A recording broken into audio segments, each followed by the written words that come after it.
What's up, Pitt fans? Noah Hiles, Chris Carter here from the Pittsburgh Post-Gazette. Time for another Pitt mailbag. And Carter, the white smoke has risen from the Pitt football facility. We have an offensive coordinator. The search is over. Kade Bell is the guy. Your initial reaction? I'm intrigued to keep looking at his offense as we speak. I'm doing more research into finding full games because FCS football tape is not easy to just come across. But but I have to say I think it can be an innovative move if it works. It's certainly branching in a completely different direction than what I think Pitt has done in the past, and I think that's what a lot of people wanted. And so you want different, you got it. So now it's just going to be about what does he bring to the table. Right, and we're going to get into how he's different here in the show. A lot of talk about Kade Bell. Pretty much the whole show is going to be about the OC and a little bit of portal talk as well. We're going to get into all of that, but before we do, we got to talk about our show's presenting sponsor, which is Mike's Beer Bar. Whether if you're in town for a Steelers-Pirates Pitt game, Mike's Steelers-Pirates or Pitt game, Mike's Beer Bar is right across the street from PNC Park and has the best selection of beer in town as well as amazing food options. They have over 20 TVs and you can catch all of your NFL, college football, Pirates, Penguins, Riverhounds, and Premier League action right at Mike's. Come on in and try one of their 500 different available beers, 300 of them being local craft beers, as well as their 80 different local craft beers available on tap. You can also get a flight to try out every option you can dream of. And trust me, you won't run out of favorites because I never do, and I'm always there. Try their steak on a stone for an awesome meal where you can choose how hot you want your steak cooked with a heated stone right in front of you as you enjoy a night out in Pittsburgh. Come to Mike's Beer Bar and get your sports fix and experience the best bar in Pittsburgh. Carter and I will be we're speaking in the future now. I'm going to go ahead and put a guarantee that we had a nice time at Mike's Beer Bar Monday evening with our fellow co-workers at the Post-Gazette. And Carter, we haven't put an official date on this, but we've discussed it. One of our readers proposed this idea. We're thinking about maybe having a get-together with our Pitt readers. Just you and I will be there sometime at Mike's in the next week or so. We will announce that date probably on this show. And maybe sometime next week we'll head down there and just do a get-together with everyone who listens to the mailbag, or just people who read about Pitt, people who are fans of us, or maybe people who don't like us. There's no such thing in that department for Chris, but I've got a couple of people who maybe want to say some mean things to me. But rather if you're nice or not, just come on down to Mike's whenever we announce that day. Or maybe just don't say mean things to me. Just say them all about me to Carter. He'll filter that all out. I'm just kidding. But we'll have that to look forward to. We're going to stop all that Mike's Beer Bar talk now. We could talk about them all day. We're going to talk about Kade Bell instead. Big Game Panther gets us started off. He wants to know, what's different about Kade Bell compared to your previous offensive coordinators? What can we expect from him? Chris, you've been grinding the tape. I've been making phone calls, talking to people who have worked with him, been around him for a while. I'll let you start. So first of all, I think it's going to be different, at different levels of play. One thing is to be expected is that when you change different levels of competition, different things have to be used. So not everything can just be copy and pasted from one team to another. But one thing that Kade Bell's offenses appear to do they love to line up in shotgun. They love to run play action to give the quarterback the option to be athletic if they wanted to, and they love to attack the easy passing options. One thing that I see a lot of, at least what Kade Bell's offenses are trying to do, and I've only watched maybe 2 full games so far of West Carolina football. That's how far we're going here, folks. But I'm still trying to find other examples of footage that I can use that can pace an entire game of how he calls plays, how he designs and sequences plays.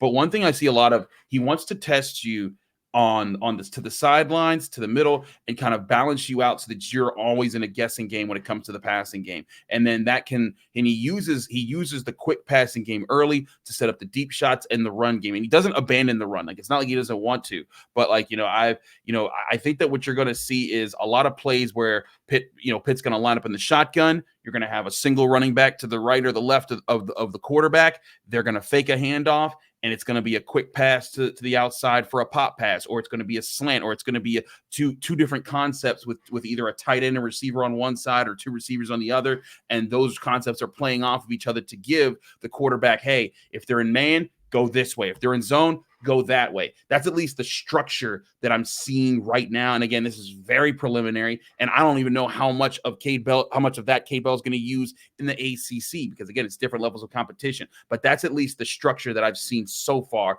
in my dive into the tape.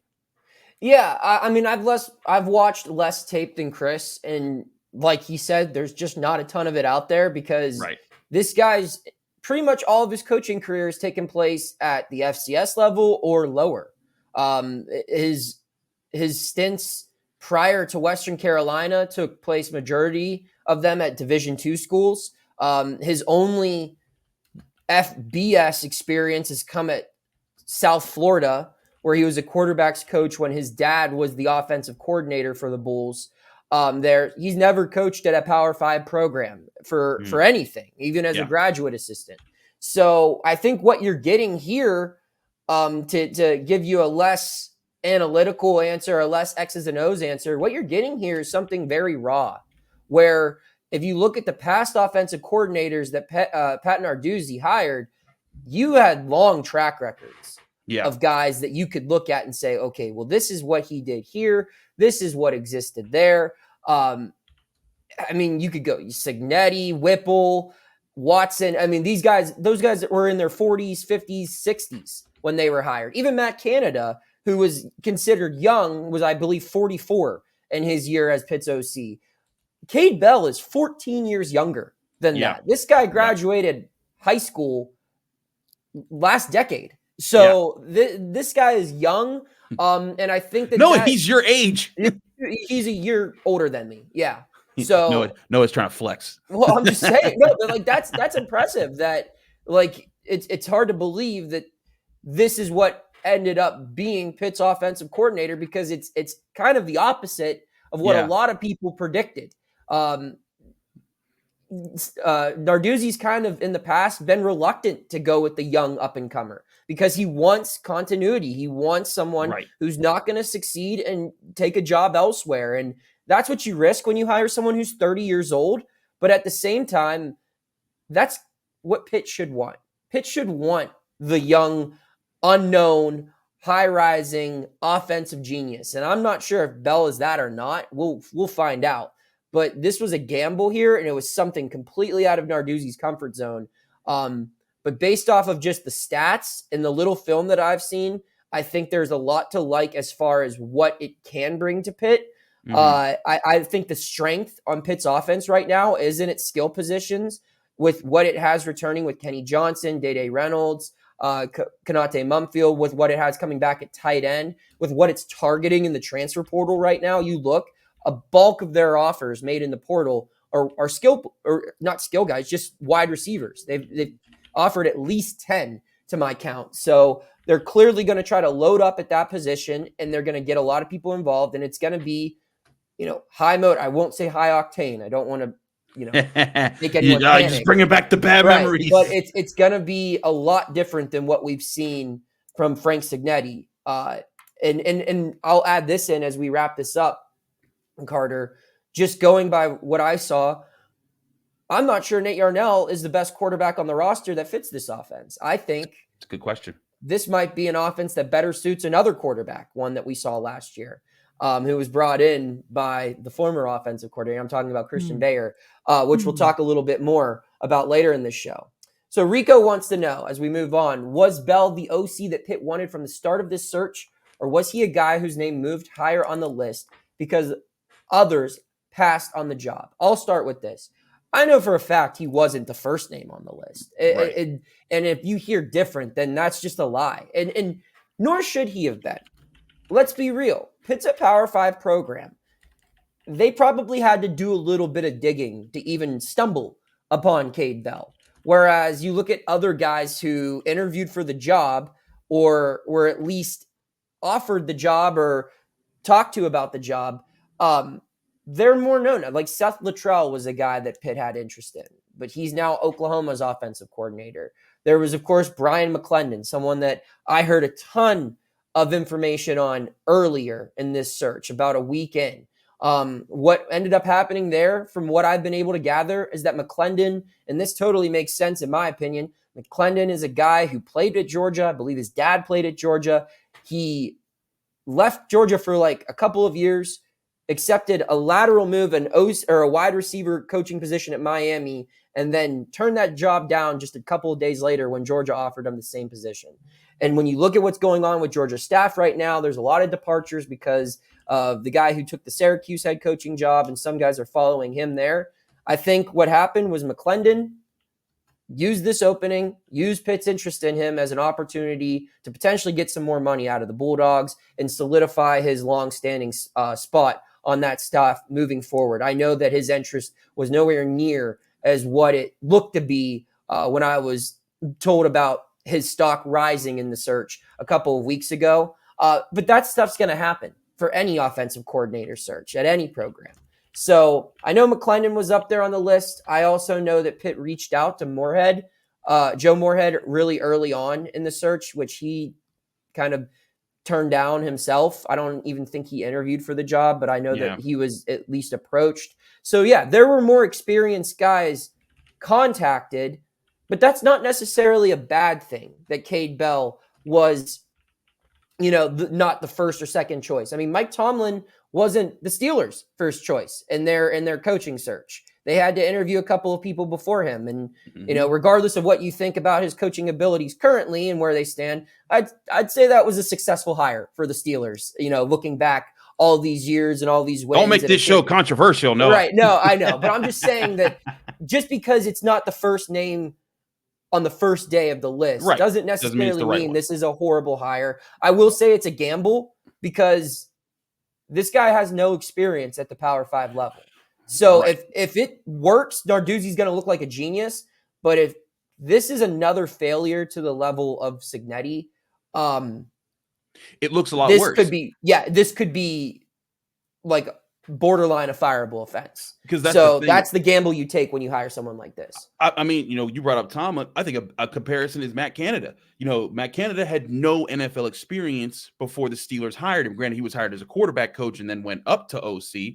But, you look at Kade Bell, this is his first FBS opportunity. So, yeah, if you miss here, it's not like, man, you got the guy that everyone wanted and it just didn't work out. Who would have thought that? But this is a risk where if you miss on this one, people will point and laugh and say, you really thought that the FCS guy who was coaching for his dad was gonna make a difference here? Like, come on. But if you hit on him, you're the genius that saw something that no one else did. So that's the double-edged sword of that situation. Yeah. Do you have anything to add? Do you know of any other people that were offered?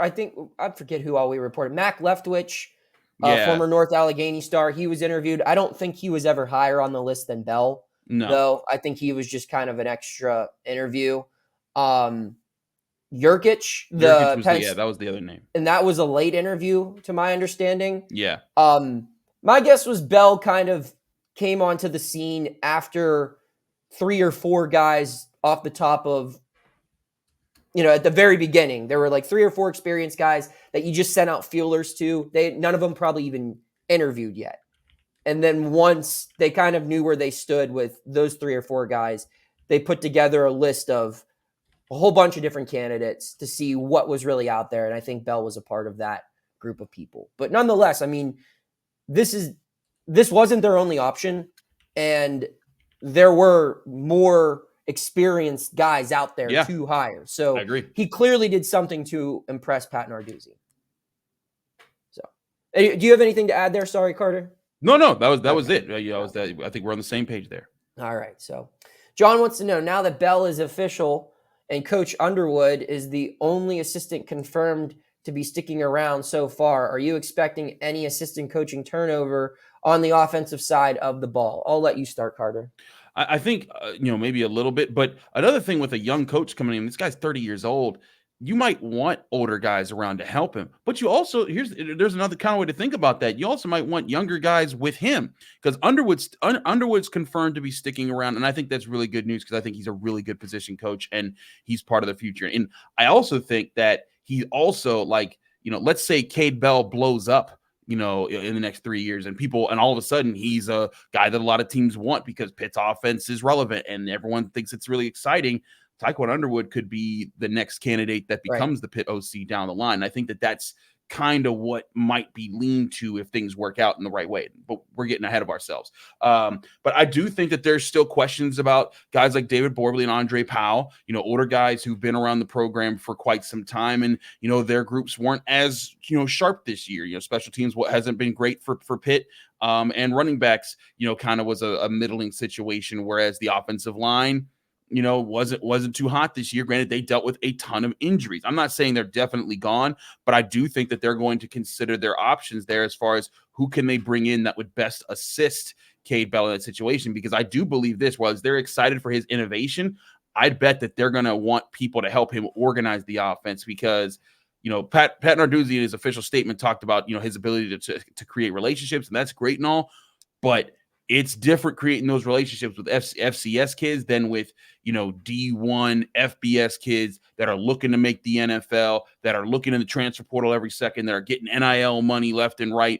This is going to be a whole bunch of dynamics here. So I think you'll see some changes, but I think some of the bigger changes are going to be making sure that Kade Bell has guys around him to help kind of manage the room a lot better. Yeah, I totally agree, Carter. I also think it'd be foolish to expect a new OC to come in and not have at least one hire that he chose. Yeah. Yes. I mean, that would be kind of crazy. So, yeah, I think Underwood was someone that they wanted to keep around for a lot of reasons. One being that he finally gets to coordinate a passing game that could be explosive. And two, I think his recruiting excellence there. I think he's one of the better recruiters on the staff.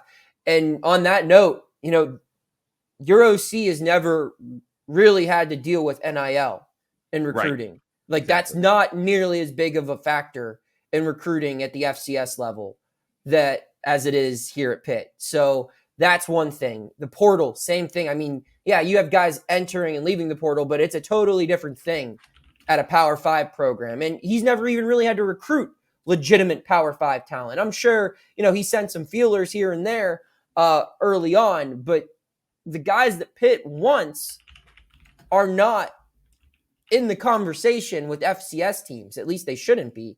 So you're going to want someone. I think that Pitt's next move as far as coaching staff goes, you need to figure out, because I've heard murmurs about maybe Borbley retiring or other coaches maybe taking a step down. If one of those experienced guys leaves, being Salem, Borbs, or Powell, you need to find your offensive Charlie Partridge. And Absolutely. what I mean by that, and that obviously, yes, go out and find one of the best position coaches in the country. That's easier said than done. But what I mean by that is kind of like you have like the godfather of the staff, like an older, wiser guy who has been at the higher level, maybe even like a former head coach to coach a position group, and someone who understands some of the things that Kade Bell has not had the opportunity to be a part of yet, away from the X's and O's, because I think that is necessary. Someone who can kind of guide him there. So I don't know where that will be. My guess would be probably the offensive line. But I think at least one additional offensive staff change will take place. It would make a lot of sense. This question's from Sean.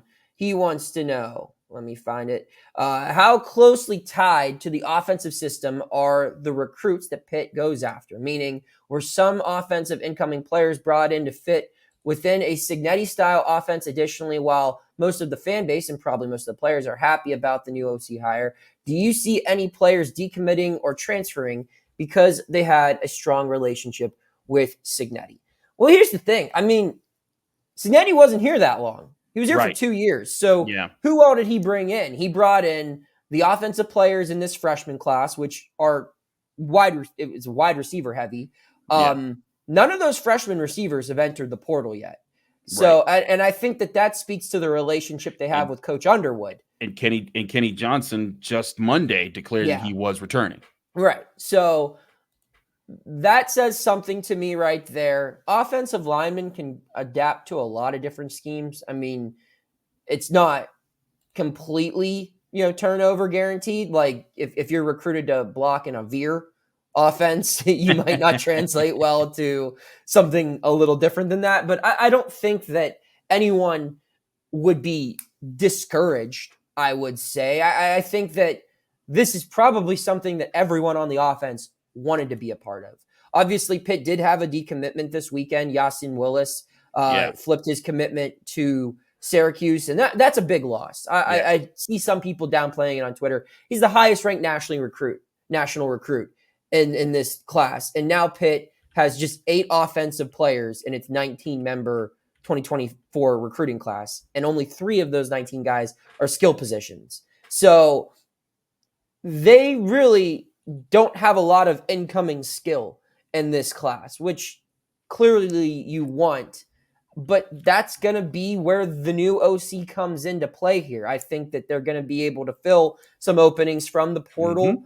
I don't expect any other departures, though. I think everyone's pretty excited about this. But plus the other thing is that if you haven't left by now, your chances of probably finding teams are slim, because a lot of D1 teams, if you want to get with a program that's going to put you in a good limelight, I think that's going to be those chances are getting slimmer the longer that you stay in. So that's definitely something to consider. Yeah. And like even like guys like I look at like a guy like Vayer, right, who came in to play for Cignetti. I still think you look at what he could do in this scheme, he might be a better fit. So we'll see. I don't expect any departures. I think that everyone on the offense was frustrated with how things went last year, and I think that everyone's excited for a fresh start. There might be a couple outliers, but I think that that's probably the general consensus.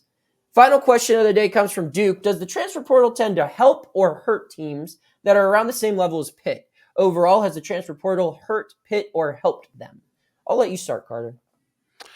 Look, I think it's about the work that you do in the transfer portal. Right. It's not necessarily a definitive answer every time. I think it's about your research, your performance, and then your development of players. Because you know what? Pitt has scored in the transfer portal. MJ Devonshire is a transfer portal guy. Bub Means was a transfer portal guy. Don McMillan is a transfer portal guy. They've hit on guys. They've certainly missed on guys as well. They haven't done well at the quarterback position really with their last two shots. But I think it's about how you use it. I wonder, and this is not an answer we've been able to get, Noah, about the specific resources that Pitt football invests into transfer portal research and how they try to make that an advanced part of their recruiting. But I know for a fact that after the 2021-2022 season, Jeff Capel was given specific researchers to build research all season long, even while the season was getting played. There were just people dedicated to our job is to look at every player out there who might enter the transfer portal and be ready when they do, so that we give them the phone calls. And lo and behold, that created getting Nelly Cummings, Greg Elliott, Blake Hinson. They already had Nike Sabande at that point, but Fetty Federico, they assembled the crew that led to the March Madness team that kind of revived Pitt basketball and brought everyone that exciting season. And that's just basketball. Football's a whole different beast. There's a whole lot more players to be concerned about. But that's something that we don't know yet, that I'm still working on learning. How does that work for Pitt? What is their process in Pitt football? Because that would tell a lot of what they do. Right now, I think they're doing a fine job, but I'm very intrigued to see how they do it moving forward. Now that they have their OC, I know it was a major priority to get this OC hire, so that when signing day comes, they're making their moves, they're being aggressive, and they're getting the guys they want. I would say so far it's been a net negative for Pitt, but a lot of that is Pitt's own fault. But like just going through the whole track record, Jordan Addison obviously was a big loss. So they've had one of the more significant poachings, I guess you could say, in the early era of the transfer portal. I mean, now it's happening to every team. It doesn't matter who you are. You could be Oklahoma, Notre Dame, USC. No one's safe. But Addison kind of started that whole thing. And so that's a net loss. I think Okunlola is going to be a big loss. We're going to end up looking back and seeing how talented he is, and that's going to be a tough departure. But most of Pitt's failures, aside from those two, are just not finding the right guys. I mean, Slovis and Djokovic, that's no one's fault but Pitt's. So, Yeah. and those guys both prevented their teams from reaching maximum capability in their respective seasons as starters. So I think that those two things, the getting Addison poached and then the quarterback selection the last 2 years has hurt Pitt because of the portal. But like you said, Carter, I mean, it's filled a lot of gaps as well. You mentioned Devonshire, you mentioned McMillan, Shane Simon, another guy, and even strong role players. You look at Tyler Wiltz. Tyler Wiltz is one. You could point at Sibo Flemister, just other guys who come in and they provide depth. And there are certain players as well who've come in from the portal and they might not have been able to maximize their potential yet, but there are opportunities still there. A guy like Kanate Mumfield comes to mind. Even just younger guys. I think in the future you might see something from some younger offensive linemen who have come in, maybe like a Jackson Brown. And it's too early to write off everyone, but I think that overall, yeah, it's been a net loss, but just because of Pitt's decision-making, it's been a net loss largely. I think that every team has an opportunity to get better from the portal. It just comes down to scouting and resources. And sometimes if you spend a lot of money, you get a good team. Sometimes you spend a lot of money and it still doesn't work out. And then what are you left with? Sometimes you find these diamonds in the rough.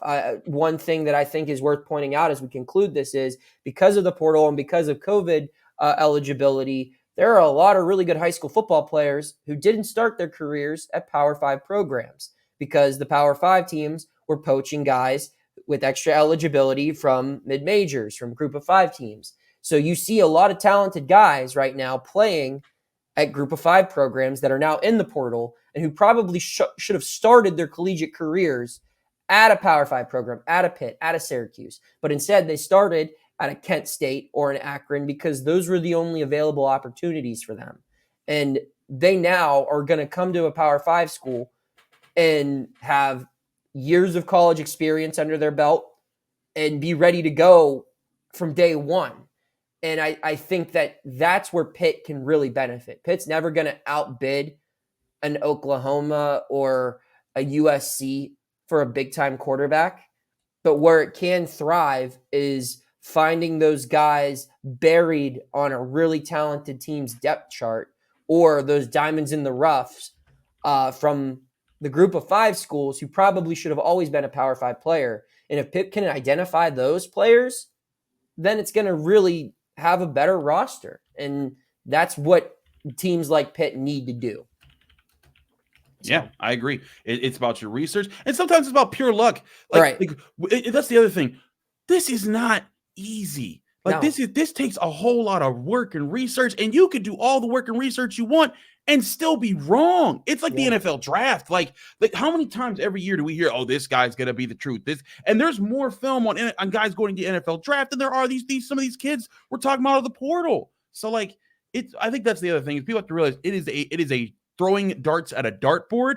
You just practice your aim. You try to hit your 20s when you need to, and you hope for the best. But when you get your 20s, it's also about making sure you develop them when they get there. Right. And there's certain guys, like I remember Pat Narduzzi was talking about Jared Verse in one of our roundtables. And that's a guy who played high school football in Pennsylvania. Yep. And he even said, he's like, how in the world did we not see him? But no one did. The guy went to Albany. Right. And then he showed out in Albany, and then all of a sudden Florida State noticed him. And I'm sure other schools did too by then. But that's just the world we live in. Because of the portal and COVID and everything, certain guys get overlooked. And there are tons of diamonds in the rough laying around. You just got to discover them. And especially if you're a program like Pitt, where you don't have the luxury of just saying, here's a whole bunch of money, former all-conference player, come over here. Mm-hmm. No, you got to do a little bit of extra work. You got to go find some hidden gems. But they're out there. They're out there. So that's all I got, Carter. Any final thoughts? Just that I think that this is now that we can conclude the OC search, we'd be on the lookout. I'm sure we'll get a chance to talk to Kade Bell, so we'll have something there. But also stay tuned because Pitt basketball season continues here, and they got a couple more non-conference games before game. And I know we didn't get any basketball questions, but I will say this.